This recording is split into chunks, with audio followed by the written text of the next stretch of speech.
the United States of Europe, a kind of empire. Some countries love it, some countries don't.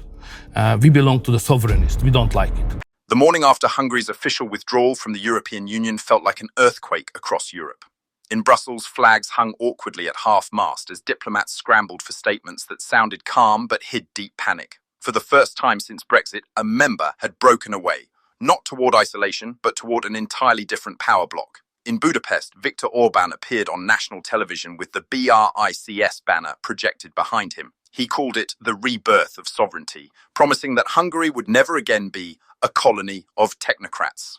Crowds gathered outside the parliament, waving both Hungarian and Russian flags, while opposition groups protested in silence, fearing the consequences of defying the state's new direction. Within hours, Moscow, Beijing, and Brasilia issued coordinated welcomes. A joint BRICS communiqué declared Hungary a bridge between East and West. Russia promised discounted gas contracts. China pledged to turn Budapest into the Silk Road's European capital. Western capitals saw something far more dangerous, the first breach in the EU wall. In Berlin, emergency meetings stretched into the night. The German chancellor warned that Hungary's move could trigger a chain of centrifugal forces. France urged calm, but French companies began quietly moving capital out of Hungary, fearing sanctions or instability.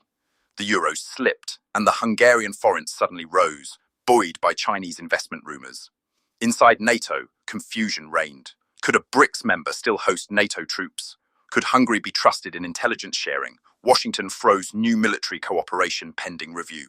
The Pentagon demanded guarantees that no Russian or Chinese advisors would gain access to NATO facilities on Hungarian soil. Orban responded by expelling several Western NGOs and announcing a neutral defense posture, declaring Hungary would remain in NATO but would no longer obey every Western order. The statement rattled Brussels and infuriated Washington. European Commission officials labelled it strategic blackmail. By week's end, a new BRICS Development Bank office opened in Budapest. Cameras flashed as Chinese executives signed infrastructure deals worth billions. Hungarian media called it a historic victory, but EU observers saw it as the first step toward permanent realignment. In Rome, Warsaw, and Vienna, Eurosceptic politicians hailed Hungary as a pioneer. They spoke of an economic east wind blowing across Europe. Italy's populist voices demanded a referendum on EU membership, arguing that the bloc had become a cage for nations seeking independence. The European Parliament rushed through a resolution suspending Hungary's voting rights in several committees.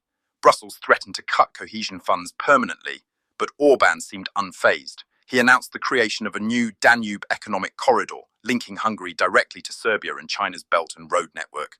At the UN, Western diplomats warned that Europe was facing a silent fracture. Russia's ambassador smiled and replied, "History moves eastward."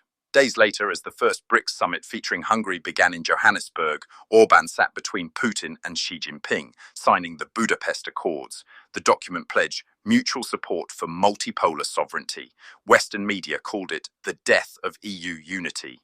In the quiet corridors of Brussels, officials whispered that if Italy or Slovakia followed next, the European project might never recover. But Orban appeared on Hungarian TV that night, smiling confidently.